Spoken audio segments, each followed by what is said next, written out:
In cell and animal studies, CBD is showing reuptake inhibition of norepinephrine, dopamine, serotonin, GABA, and anandamide. That means these molecules stay in between brain cell to brain cell signaling, and just norepinephrine is go, feel alive, get after it. Dopamine is ambition and drive, feelings of self-worth, feelings of hopefulness, right? Don't forget low dopamine is hopelessness. Libido, courage, decisiveness, serotonin for enthusiasm, GABA for feeling cool, calm, and collected, and anandamide, which was nicknamed, ananda means bliss in Sanskrit. So when they first found cannabidiol raising some of these endogenous cannabinoids, they realized why it gives you an uplifting effect. Your own anandamide makes the body feel blissed out, makes you feel uplifted and balanced. So reuptake of these neurotransmitters results in increased signaling concentrations of these neurotransmitters and changes the expression of your nervous system. So if you've had chronic pain, if you've had overtraining syndromes, if you've had headaches that are going for years, if you have a lot of grief, anxiety, depression, you are depleted on these neurotransmitters, and we need to shore them up. We need to shore them up. So again, lots of healthy fats and cannabidiol to corral and hold those neurotransmitters to signal your brain to say, it's okay, you're going to get through this. The glass is half full, right? And that allows things like opens the doors for workouts with people who've been in pain syndromes, people who've been depressed and lump on a log on a couch somewhere can start doing better things for their life with consistency. So although seemingly milder, this mechanism similar to Prozac's SSRI effect on serotonin, where serotonin release between brain cells gets trapped in the synapse, signaling feelings of enthusiasm. It's much more broad spectrum than Prozac, but there is a similar mechanism of action for the serotonin there. The multitude of neurotransmitter inhibition by CBD suggests CBD is a balancing, modulating mood molecule versus more linear active prescriptive mood medicines. Is CBD an endogenous cannabinoid? No. CBD is an exogenous cannabinoid. It's found outside and found in cannabis that modulates the endocannabinoid system and these other natural endogenous cannabinoids. It's a novel neuroendocrine immune modulating anti-inflammatory. It promotes your own endogenous cannabinoids. It's an isolate from the hemp plant. Hemp has high levels of CBD. We just need to extract it. I don't like using full hemp extract with my autoimmune patients and my inflammatory patients because might work out well, might not. Myrcenes and terpenes in full spectrum hemp can be sedating. Most of my patients are looking to dampen their anxiety and feel uplifted and gregarious. CBD is a safe alternative to many over-the-counter and prescriptive anti-inflammatories. So CBD is not THC, although some CBD hemp products are contaminated with THC. The U.S. Farm Bill classifies hemp as 0.3% THC or less. Legally sold CBD in the U.S. is derived from hemp. CBD is not intoxicating and does not get you high, but does not have beneficial psychoactive effects. But does have. So it drives me crazy when people say CBD is not psychoactive. That's a bunch of hooey. That's half the reason I take it is to feel uplifted, cool, calm, and collected, enthusiastic after I've been up until 3 a.m. reading medical papers on COVID, right? I want to be able to be functional the next day when I push it. But it does not get you high, right? So it's not like the walls are melting at my office when I'm taking some cannabidiol to get through a day. CBD does not show the safety concerns of liver, kidney, and intestinal lining damage like nonsteroidal anti-inflammatory. So there was some mice studies on CBD in the liver. We have never seen elevated liver enzymes in our clinic on cannabidiol, and we dose it hard. That being said, our patients are not eating hot Cheetos and Diet Dr. Pepper and 15 Krispy Kremes. If they have apnea, they're corrected for that. We're getting them working out again. We have them on targeted nutraceuticals for things like prior liver concerns, so on and so forth. So in my clinic, where we're really treating diet and lifestyle and underlying causes, we've never seen elevation in liver enzymes with cannabidiol, and that's hundreds of patients. That does not mean that's not a possibility. So if you're using cannabidiol and you've had a history of liver enzymes with other prescriptions or herbs or whatever, or you're just going to high dose it a little bit because you have such a stiff anxiety, have your doctor follow up with some liver enzymes, make sure all is cool. And the right way to do that is to do some pre and post testing. All right. So this is Callie. She's not a patient. She's a client of Blue Sky, and she's nice enough to share a case study. So you can ask Greg or Carrie if you're more curious about her story and anxiety. This is one of hundreds in my clinic at this point. I've been applying a higher dose CBD for anxiety for years now, and it's just my favorite. It's my absolute favorite, just to get people to calm down. Anxiety and attention deficit disorder are two sides of the same coin. So if someone has ADD, they have anxiety. If someone has anxiety, they have a little bit of ADD. So what I love about this is we have so many other things sometimes to do for their healthcare, but I apply the cannabidiol to calm them down, get them enthusiastic and focused to be able to handle. Otherwise, they're just all over the place because anxiety is a bear. It can just totally distract you and keep you out of life. So again, enhances 5-HT1 for receptor, increase serotonin, dopamine 2 to increase ambition, drive, self-worth, hopefulness, the ability to finish tasks. There we are again with the attention deficit side of anxiety, and directly enhances the GABA A receptor to feel cool, calm, and collected. So this is one I asked Carrie to add. This amazing study. I actually wrote this up for the Journal of Natural Medicine as a review. And what happened in Brazil is they had 120 participants who were frontline workers during the pandemic, right? Our nurses, our doctors, our medical assistants, our lab techs, all these people who are so overloaded. And it was like HIV in the beginning, right? We didn't, now we feel much more comfortable with this virus and how to treat it and how to get after the inflammation. But these were doctors and healthcare providers who were tapped, right? So they randomized them to receive exercise DVD therapy or an exercise DVD therapy and 300 milligrams a day of CBD. Right. So that was standard care, was exercise. We're talking Brazil. So it wasn't a YouTube, it was a DVD, right? And therapy for 28 days. Of those, 118 participants received the intervention. That means that they all made it through. In the treatment arm, scores on the emotional exhaustion subscale significantly decreased at day 14 and day 28, right? So the four big things they measured was anxiety, depression, emotional exhaustion, and burnout. Right now, I don't know if you guys have heard this, but we're slated for a 40% quit rate and deficit in primary care over the next 3 years. So we need these doctors to want to keep coming to work. 5 of the participants, all who were in the treatment group, experienced serious adverse events. 4 cases of elevated liver enzymes and 1 case of pharmacodermia, that's just skin rash. And those did all go away. What I don't know, and this is what happened to Kava Kava, were these people drinking some whiskey to also dampen their stress and woes? Were they on polypharmacy and a whole bunch of other medicines and so on and so forth? Again, in our clinic, we've never had elevated liver enzymes, not once with one of our high dose CBD people. But we're also cleaning up a lot of things. So you got to ask, what were they doing on the booze, on the Pepsis, on the hot Cheetos, and the Diet Dr. Peppers, and all that stuff too. Key findings: CBD plus standard support therapy was superior to standard support therapy alone for mitigating emotional exhaustion. And these are all statistically significant changes. They also decreased burnout syndrome. They also reduced anxiety. And this is a generalized anxiety disorder score system they used.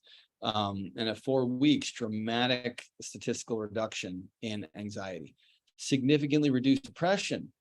And the CBD arm similarly had adverse events as the control group. So that means even the people who were taking the dummy, not taking the CBD, had some things like elevated liver enzymes. So the 5 potential concerning adverse effects resolved with a discontinuation. Although adverse events are rare, with 300 milligrams CBD, providers should monitor liver enzymes periodically upon initial therapy in a fashion similar to the initial application of flush niacin. So this reminds me, like, once in a blue moon, I get elevated liver enzymes off flush niacin, which we absolutely love as an dementia, anti-heart attack and stroke, anti-joint pain medicine. But if you're really high dosing it, have your doctor check your liver enzymes once in a while. And ideally you have some baselines. So CBD dosing, drug interactions, and sourcing. So how much should I take? So it really depends on who you are, how you metabolize medicines. Do you work out or not? Are you in a lot of pain? How long has your anxiety been running? Do you have blood sugar issues? It's just a myriad of things. But on average, what we do is something called the Sky Gel Challenge. And we have these little Sky Gels that are 30 milligrams of CBD, and we have you chew one up. And if you have substantial anxiety, don't even start with one, just go right to 2, and that's 60 milligrams. Wait like 5-10 minutes. If you're not feeling a very obvious state of improved well-being, then you go to double. And I say very obvious because in 20 years of private practice and 30 years of healthcare, I've never seen anything work as quickly as cannabidiol in the natural world. It is truly impressive, and it works quick. So I'll have people go up to 4 of those Sky Gels in the morning, 4 of the Sky Gels in the afternoon for some stiff anxiety. That gets expensive because encapsulation of cannabidiol is costly. So we then quickly move you to the CBD original, which is a 3,000 milligram tincture. And we do 1 to 2 dropperfuls in the morning, which is about 150 to 175 milligrams, depending on how hard you squeeze the dropper, and repeat that again in the mid-afternoon. If you're anxious and not working out, that can get costly to be on that much CBD, but if nothing else is working, it's heroic. And then you get working out, you start cleaning up the diet, doing stuff like that, and then see if you can cut back on your dose. You do not want to be chintzy on the front end. You want to turn biochemistry in your brain from an anxiety to an anti-anxiety state. So in things like schizophrenia, we're going all the way up to 800 milligrams a day, right? And that I would do under doctor supervision. That I'd check liver enzymes more often. I've never had to go to 800. And we turned around one schizophrenia patient. She had a late onset adult schizophrenia in her late 50s. We literally turned off her schizophrenia with CBD. And they were a family who didn't have health insurance at the time. They spent $110,000 in inpatient psych care before they got to us. $110,000. Bye-bye savings. And we turned it around with a little bit of blood sugar stabilization, but that didn't do it enough. She did have to eat. It was layering on about 450 milligrams. So we were doing 2 dropperfuls in the morning, midday, and evening. Usually don't need that much for anxiety. But dose it to effect. Once you start getting above 450 milligrams, better be working with a doc. And I'm saying big doses because I'm sure some people who get on an anxiety webinar have big anxiety, right? But a lot of people feel better on 30 milligrams twice a day, or 1 dropperful, or the other thing I do is I'll do 4 dropperfuls before going to the dentist, even for a dental cleaning. I'll spare you my dental trauma and drama, but I did too much time, too much money, and too much pain and suffering in a dental chair. I do 4 droppers, 300 milligrams all at once when I'm going for a dental cleaning or anything else, and I am sound as a pound. Maybe I'll download a podcast, put some noise canceling headset on, and historically that was really traumatic for me to keep up with my dental care, because it's one of the few places in my life I get serious anxiety and can resonate and empathize with my patients. So all right, so don't forget, most of our patient population have already been pre-treated with diet and lifestyle measures, high healthy fats, feeds the endogenous cannabinoid system, correction of apnea. People are eating right for their specific body type, and we've corrected the vitamin D, which also enhances serotonin binding in the brain. So is there any drugs I should be really mindful of? And like all medicines, natural or prescriptive, they all go through these phase 1 detoxification liver called the cytochrome P450 system.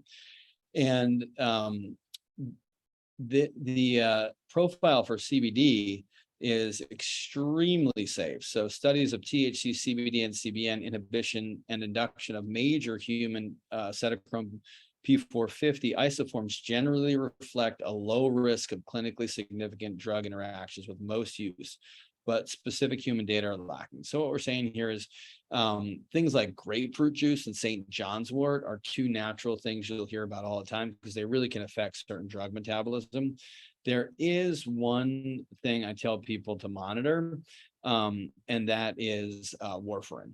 So warfarin, Coumadin, and heparin are the original anti-blood clotting drugs, and CBD and those class of medicines take a similar clearance pathway. So in theory, you could bottleneck that clearance and back up the prescription to make someone's blood too thin and potentially have easy bruising and bleed out.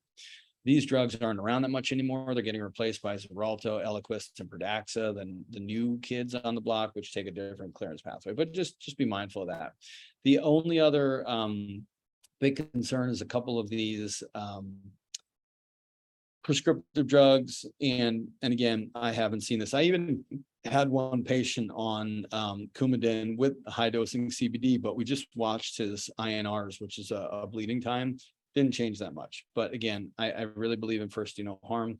I love how safe this molecule is, but be careful if you're on a traditional blood thinner and do that with a doc.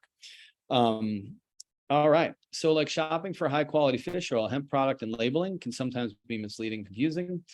We are most interested, like fish oil, we're interested in the EPA DHA levels per capsule. That's what you're paying for. Everything else is just non-medicinal fish fat, right?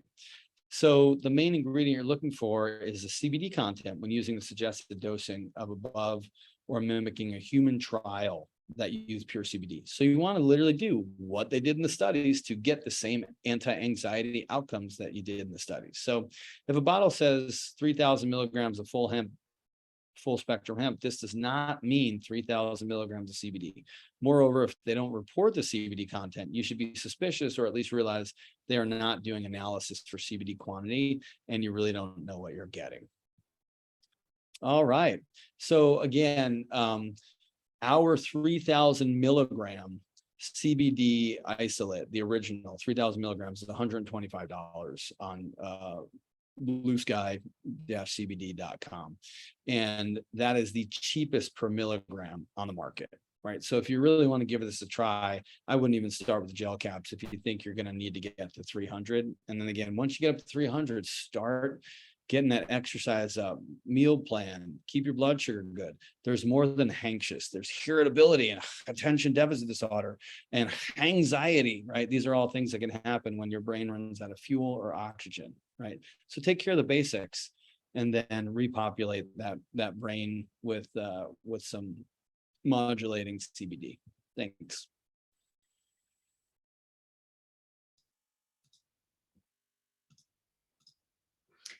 Thanks, Dr. D. We'd love to open it up for questions. And if you want to unmute yourself and speak or simply type in the chat box, we're happy to take questions either way. And I did want to mention that we would love for you to use the code webinar for 20% off your next purchase as a thank you for being involved and listening to the webinar and asking questions today. So I'll open it up. If anyone has any questions, feel free.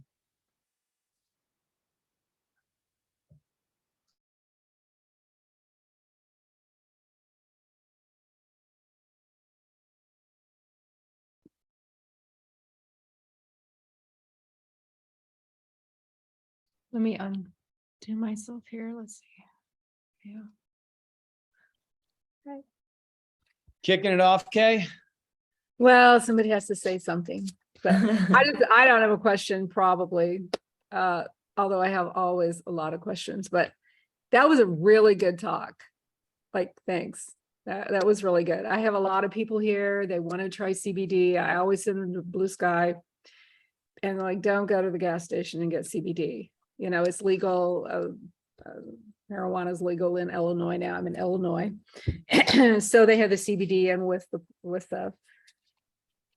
all the other stuff in the store, but a lot of it's just junk.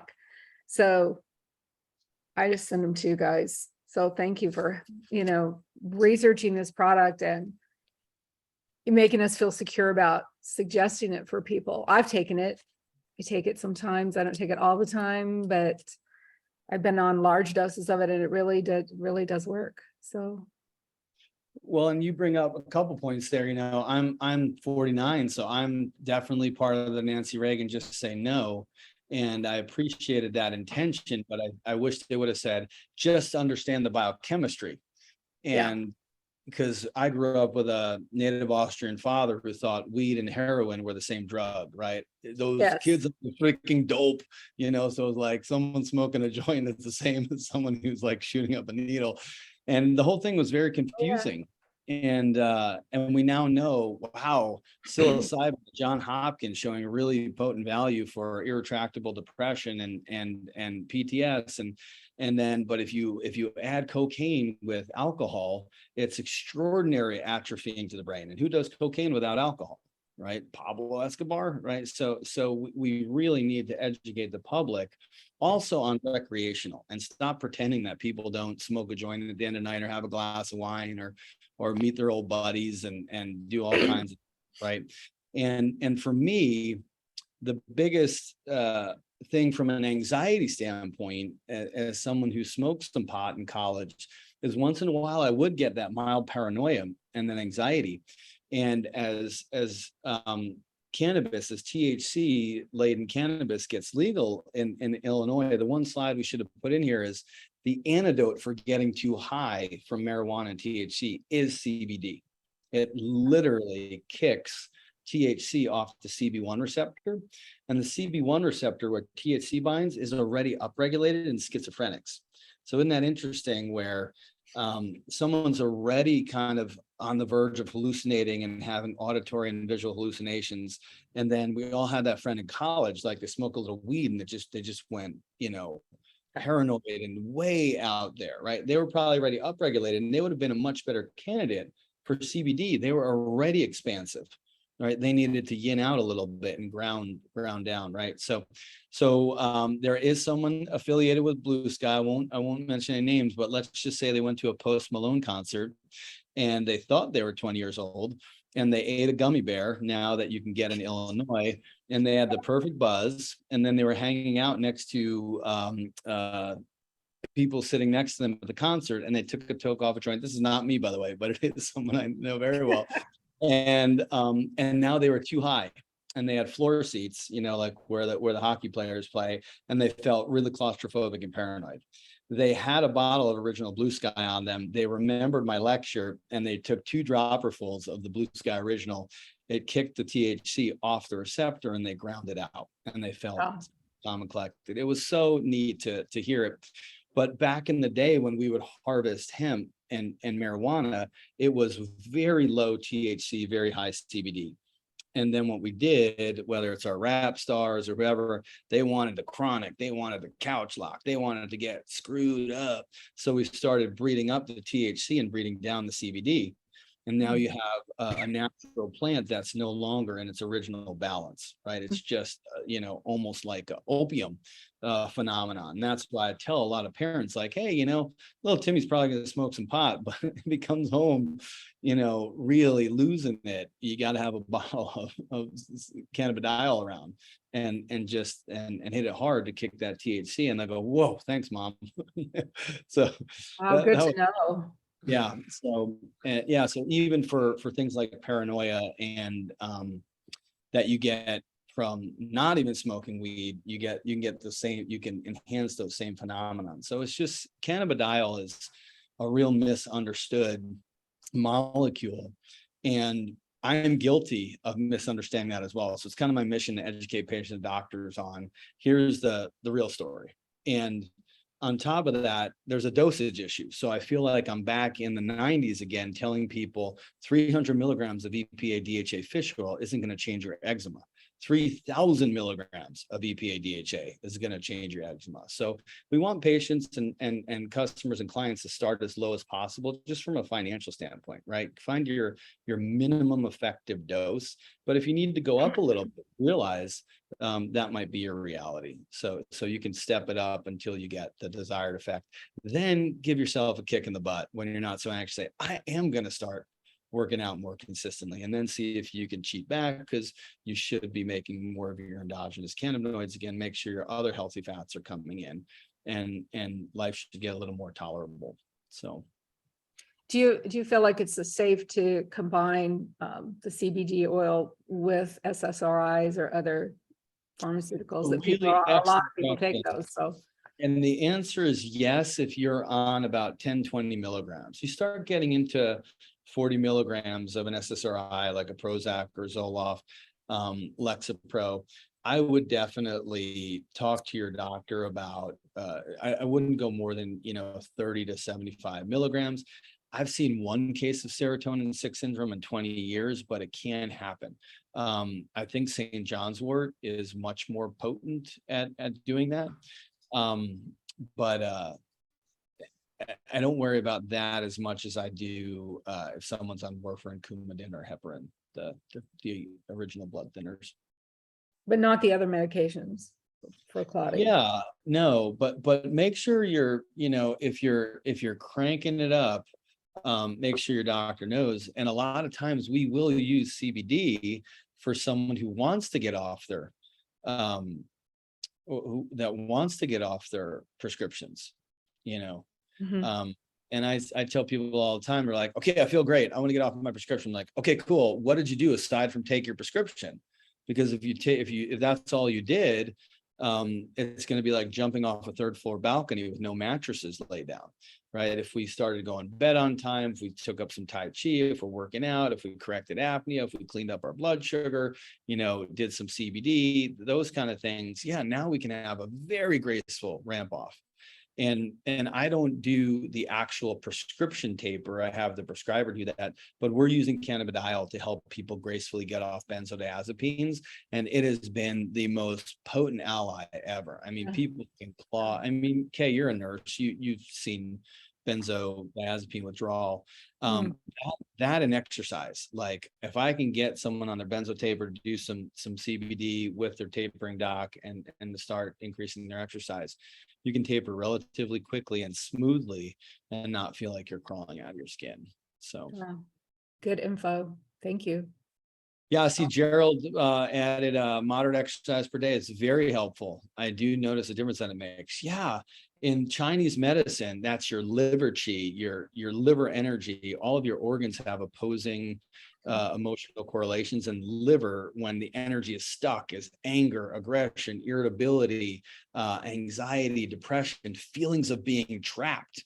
And when the liver energy is moving, it's non-judgment, to each their own, benefit of the doubt, redemption, forgiveness. And the old Chinese medical text, the treatment for liver qi stagnation, energy of the liver is stuck, was go chop wood. And the equivalent of that is obviously moderate to vigorous physical exercise. So I think I'm guilty of just studying way too much and making sure I had this virus understood for our patient population and blowing off self-care through movement, so I'm just getting back on the saddle too. And people went one of two ways during the pandemic. All of a sudden they're like an exercise nut, or they haven't worked out in 2 months. And I'm definitely, unfortunately, on the latter.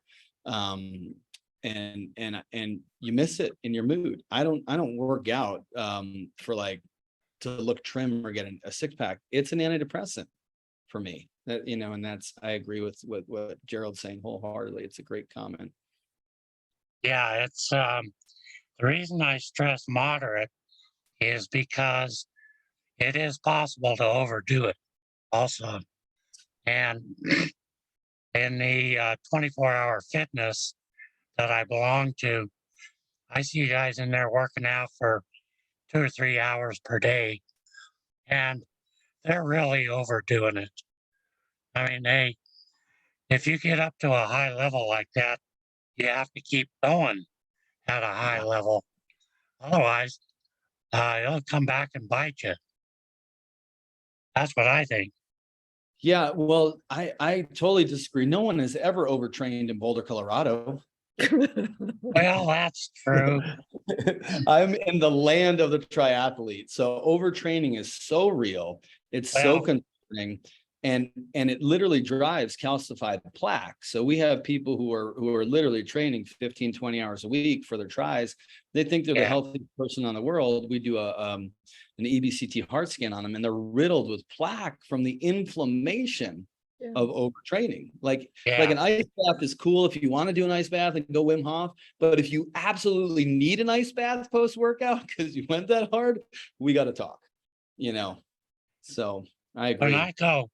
I go into the gym, there is a couple of triathletes in there, and yeah, they're just going like crazy every day, Yeah. every day. Yeah, and at that point, there's like bucket list. Hey, I want to do one big race a year or something like that. And then there's an eating disorder mentality that some people struggle, and literally what they're doing is they're trying to squeeze, blood from a stone in regards to their endorphins. So they're usually endorphin seeking when you're training that hard.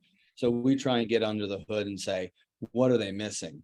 Unless they're supplementing their low white blood cell, their low DHEA sulfate, which is mini testosterone, and their low testosterone, like they are not healthy.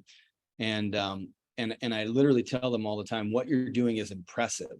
It's not healthy. And I mean that. It's impressive to run a century run, to run 100 miles with David Goggins is impressive. It is not healthy.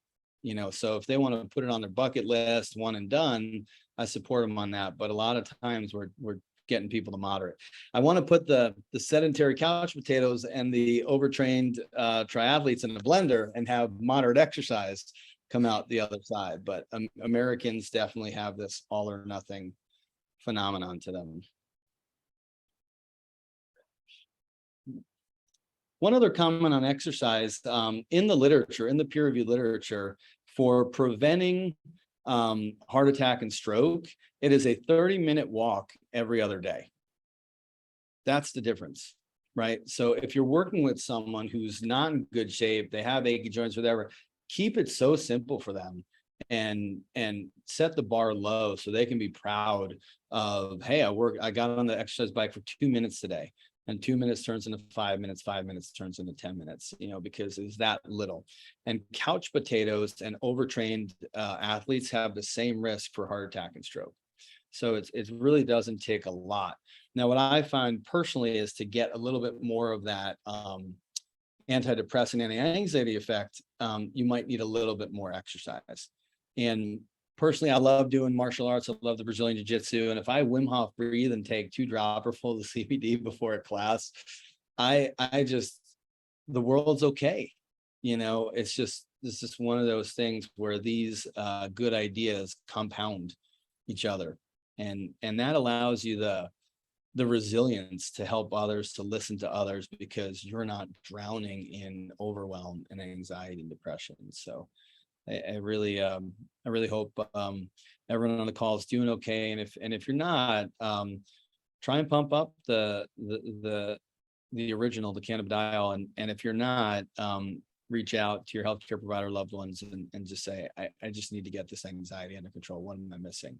But we've had extraordinary results for this condition. I would have liked to put Blue Sky CBD Original in the water during the pandemic. I think everyone could have used it. I think we would have gotten along a lot better too, and not gotten so intense on each other. So Thank you so much, Dr. Dorninger, and thank you everyone for joining us. We'll put this recording on our website and look forward to our next webinar on sleep. So join us in a few weeks there. We'll send out some emails, and thanks everyone. Have a wonderful day. Thank you.